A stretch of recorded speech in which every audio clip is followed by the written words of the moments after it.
Шектеулер тек біздің санамызда. Қазақстанда мыңдаған ерекше қажеттіліктерге ие талапкерлер ұбт тапсырады, бірақ олар өздерінің мүмкіндіктерін көріп біле бермейді.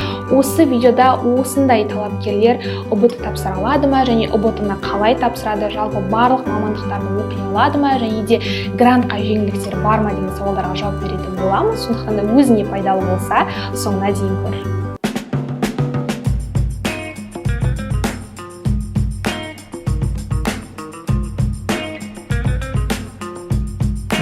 Енді мамандықтарға келетін болсақ, жалпы барлық талапкерлер барлық мамандықтарға түсуге құқылы, бірақ та кейбір мамандықтар физикалық немесе басқа да талаптарға ие болуы мүмкін. Сондықтан да мамандық таңдауда жеке мүмкіндіктермен өздеріңіздің қызығушылықтарыңызға байланысты таңдау керек.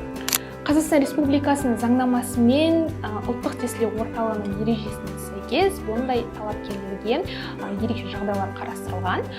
Жалпы тест тапсыру уақыты кезінде қосымша уақыт беріледі, яғни стандартты уақытқа 40 минут қосылады. Егер талапкердің көру қабілеті нашар болатын болса, онда үлкейтілген шрифт қолданылатын болады. Ал есту қабілеті нашар түлектерге суды аударма немесе қосымша көмек көрсетілетін болады.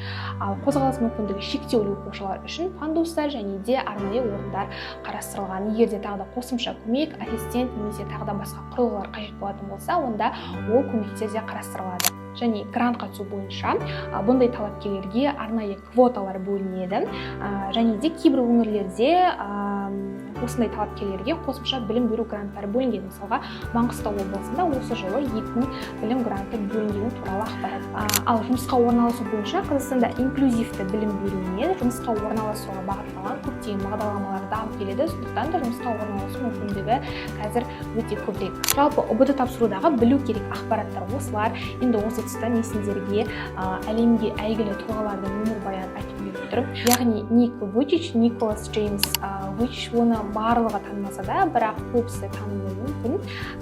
Яғни бұл тұлға кішкентай кезінен генетикалық ахуалмен дүниеге келген, бірақ та өзінің берік жігері мен сенімінің арқасында қазір әлемге әйгілі мотивациялық спикер, жазушы, қоғам қайраткері.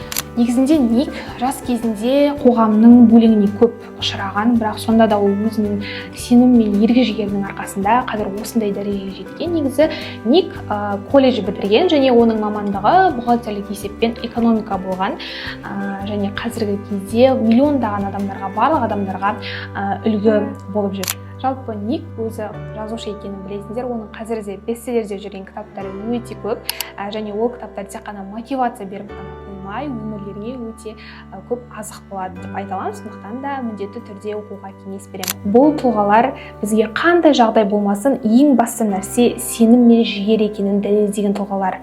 Өздерінің мақсаттарына берік және армандарына адал екенін көрсеткен тұлғалар.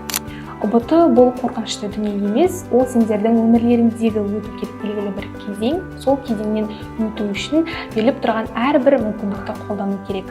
Мен сендерге сенемін, сендердің қолдарыңнан барлығы келеді. Ал достар, осы пайдалы ақпараттар ұнаса өте қуаныштымын.